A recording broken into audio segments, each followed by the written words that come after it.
wala ng pera pambayad sa mga bills and projects. I am going to school now.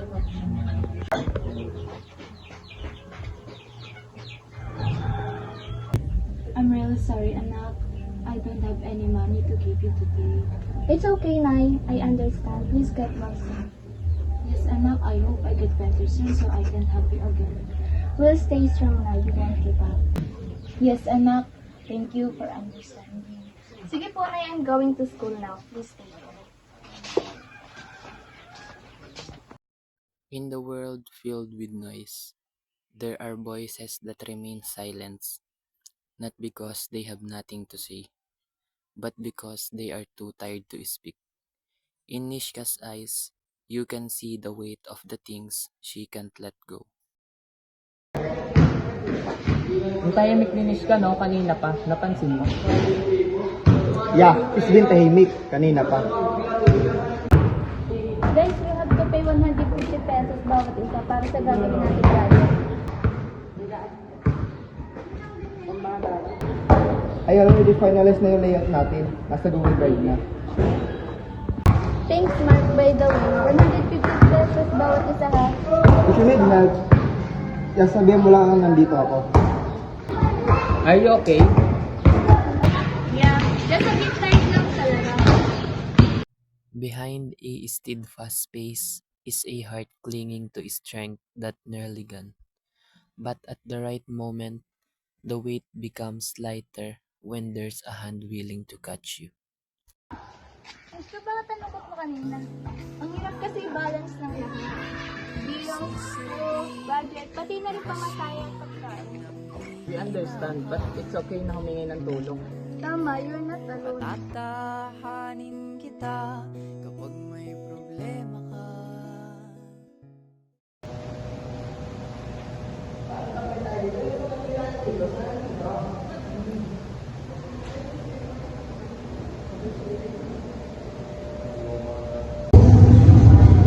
Nishka, how are you?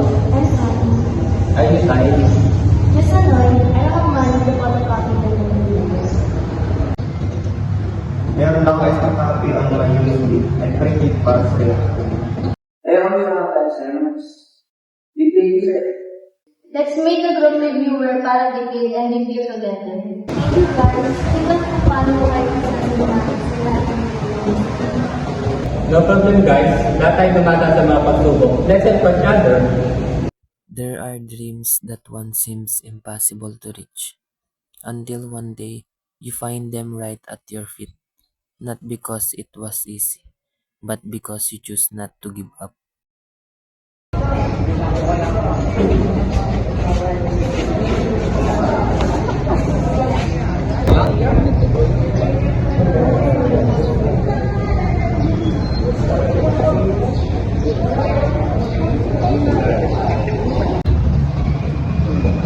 Hey, Nishka.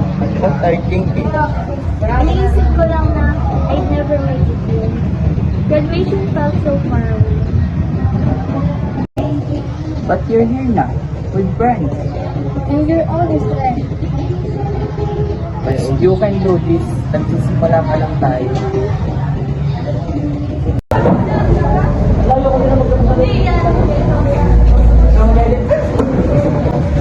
Don't forget what you learn from Strahel at sa pagkakaibigan natin. Tama.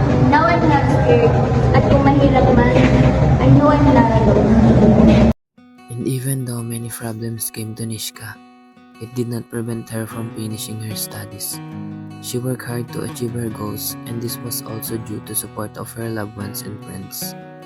Until she finally achieved her dream, Nishka finished her studies, until she finally met her friends again and they finished their studies together.